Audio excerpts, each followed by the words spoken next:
right, good to have you along on this 14th is what we've determined. We voted. It's the same. We've got a unanimous opinion. It's July 14th. That's Albert Eisenberg. How are you, Albert? Hey, how are you? Good. Thanks for having me. Good to have Albert Eisenberg on. You in Charleston, South Carolina? Yes, sir. That's quite a town. We visited there the first time with the Kiowa Island. Wow. Charleston, in America, we kind of tear things down and build new stuff. There's a lot of history in Charleston, South Carolina. We really enjoyed seeing the steps. It's a wonderful city. Mel and Gibson. I'm a blue state exile, so it's all good. Where are you originally from? From Philadelphia. Okay, so you left the blue and went to the red, I guess. Kind of what you're saying here. Albert, we enjoyed seeing the steps Mel Gibson ran down The Patriot. I mean, all kinds of movie sets and stuff like that. Charleston, South Carolina. Mm-hmm. Albert Eisenberg is a political consultant, commentator, Young Voices co-founder, the nonprofit media outlet, Broad Liberty. Albert Eisenberg. So we have inflation at 9.1%. What's that mean to you, Albert? Well, it means a couple things. First off, it means that regular American people who were not necessarily thriving before the Biden inflation hit are now struggling even more, and it's really heartbreaking to think of people who are living on the margins now at $100 last June is worth a little over $90 this June with no end in sight. Gas prices are up a huge amount, over 50% year over year. Grocery prices are up a huge amount. And everything else follows from the energy and the cost of food, including the price of labor. So it's really heartbreaking, and it also means that the Democrats and the Biden administration, which really can't catch a good headline because of its economic ineptitude, the pain's going to come for them as long as the Republicans can take advantage of it and show working people that, we're the party to take on the rising prices. Yeah, well, okay, so if Republicans have a resounding victory, what do you do without the White House? Well, you have to say, you have to make the pitch to Biden and his advisors and say, listen, you thought you were going to have Franklin Delano Roosevelt, but maybe instead you're going to have Bill Clinton's first term, make some compromises, cut the deficit, focus on domestic energy production, and get us out of this, and maybe you'll be remembered a little bit better.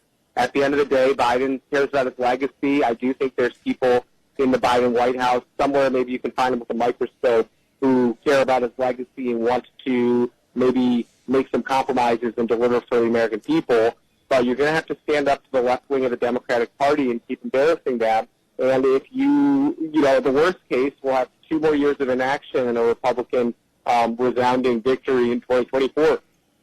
I just received a memo from the White House, what you just said, Albert, and they say no.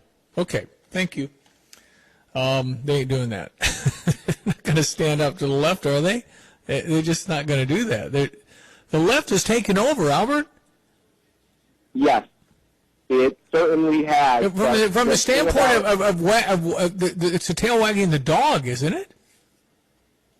Yes, it has been. But the thing is that political parties ultimately have to respond to voters. And one other interesting thing that came out yesterday, not just the CPI, the Consumer Price Index for June, but also the New York Times Siena polling, which shows for the first time that college-educated whites are more Democratic than non-college-educated, non-white voters.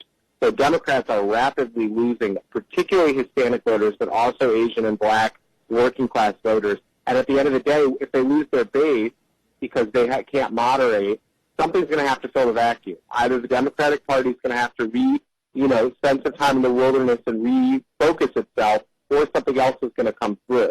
I think the problem is the Democrats should not recognize Alexandria Ocasio-Cortez, Ilhan Omar, Bernie Sanders. I know he's an independent, but they're not Democrats. I mean, not in the old sense of Democrats. And the people that have, been generationally Democrat, this isn't Democrat. This is progressive Marxism. This is authoritarianism. It's all the isms, man. It's crazy. Yes, and it only really represents a very small fringe of American voters. So I think the RNC is starting to recognize this. The Republican candidates are starting to recognize this. And Democrats, moderates, independents are going to have to reconcile this, or the Democratic Party is going to be out of power for a long time, and these, 5 to 7% of Americans that are really rage-filled progressives who want to tear down the institutions, hopefully will become isolated. And then to that, I would say, I hope it's an amazing midterm for Republicans. I hope they get 80 seats. And then I would say 3 words to the Republicans: don't blow it. You got a shot here, right? I mean, and what do you think about the speaker? I'm hearing buzz. It's not going to be Kevin McCarthy. It's going to be Steve Scalise. What do you think about that? Oh, I think Kevin McCarthy is nearly a lock for speaker. He's been minority leader for several cycles. He just raised a huge amount of money for the NRCC, and I would be very surprised. I mean, I'm sure there's going to be movements, and everyone's going to look for their opportunity, but he knows where the money is, and that's important in Washington. Albert, how can people connect with Albert Eisenberg? You can find me on Twitter at Albydelphia, ALBYDELPHIA, and I thank you for having me on. Hey, appreciate you being on. Thanks for your time. Nice to meet you.